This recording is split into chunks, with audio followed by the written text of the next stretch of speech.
Bonjour à tous. Aujourd'hui, nous allons explorer un sujet grammatical fascinant, le subjonctif en anglais.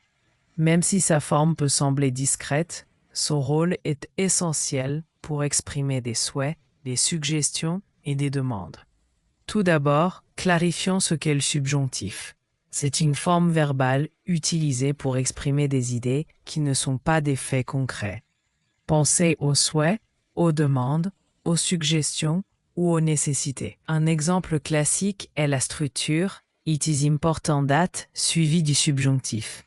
Par exemple, « It is important that he be on time », ce qui signifie « il est important qu'il soit à l'heure ». Notez l'utilisation de « be » au lieu de « is ». Le subjonctif est souvent employé après des verbes exprimant une demande, un ordre, une suggestion ou une recommandation. Par exemple, I suggest that she study harder. Je suggère qu'elle étudie plus. Ou encore, they requested that he leave immediately. Ils ont demandé qu'il parte immédiatement. Il est également courant d'utiliser le subjonctif après des expressions comme it is essential that, it is crucial that, etc. Cela renforce l'importance de l'action. Prenons l'exemple. It is essential that she understand the rules. Il est essentiel qu'elle comprenne les règles. Encore une fois, understand est utilisé à la forme de base sans conjugaison. Maintenant, soyons clairs. Dans la langue parlée, il est fréquent de voir le subjonctif omis, surtout en anglais américain. On utilise alors should à la place. Ainsi, au lieu de It is important that he be on time, on entend souvent It is important that he should be on time. Bien que grammaticalement correct, le subjonctif est plus formel et précis.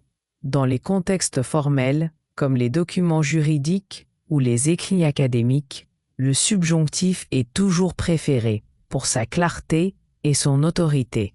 Enfin, n'oublions pas le subjonctif irréel, souvent utilisé dans les phrases conditionnelles. La forme were est utilisée pour tous les sujets, comme dans If I were you, si j'étais vous. D'autres exemples. If she were taller, she could reach the shelf. Si elle était plus grande, elle pourrait atteindre l'étagère.